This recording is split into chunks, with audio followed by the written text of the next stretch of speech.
I am Dr. Chandraprabha, Lady Medical Officer, currently posted at CSC Siyar Ballia. इस video में हम 3 fertility tips के बारे में जानेंगे। उससे पहले मैं आपको इनफर्टिलिटी की डेफिनेशन बताना चाहूँगी। इनफर्टिलिटी की डेफिनेशन क्या होती है और कब महिला को ट्रीटमेंट की ज़रूरत होती है। अगर हस्बैंड और वाइफ 1 साल तक बिना किसी कॉन्ट्रासेप्शन के साथ में रहते हैं और उसके बावजूद बच्चा कंसीव नहीं होता है, तब उस कपल को इनफर्टाइल कपल कहते हैं और उनको ट्रीटमेंट की ज़रूरत होती है। अब हम जानेंगे 3 फर्टिलिटी टिप्स के बारे में। पहला, सबसे मोस्ट इम्पॉर्टेंट है डाइट। हमें अपने डाइट को चेंज करना रहता है या क्या चीज़ें हमें अपने डाइट में शामिल करनी है। पहला, pumpkin seed.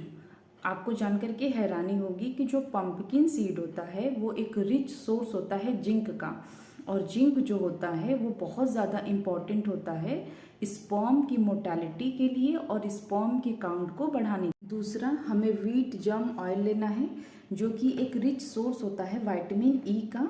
Vitamin E antioxidant होता है और हमारे शरीर में फ्री रेडिकल्स को कम करता है। ढेर सारे फाइबर्स लेने हैं, यानी बहुत ज़्यादा वेजिटेबल्स और फ्रूट्स को खाना है।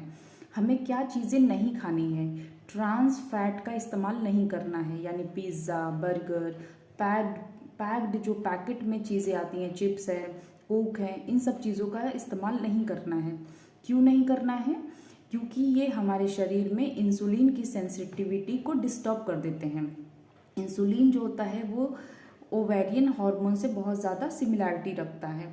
अगर इंसुलिन का लेवल डिस्टर्ब होता है तो हमारे शरीर में रिप्रोडक्टिव जो हार्मोन्स होते हैं वो भी डिस्टर्ब हो जाते हैं। एग का मैच्योरेशन नहीं होगा और एन ओव्यूलेटरी साइकिल होगी, मतलब पीरियड होगा तो भी उसमें ओव्यूलेशन नहीं होगा। दूसरा टिप्स, हमें रेगुलर एक्सरसाइज करना है। रेगुलर एक्सरसाइज फर्टिलिटी के लिए बहुत ज़्यादा इम्पॉर्टेंट है।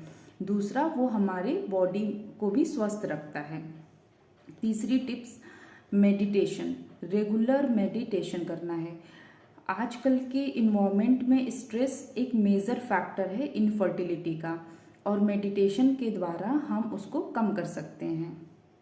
Your efforts, be happy, B cheerful, do your part well, have faith, everything will happen at right time in a right manner.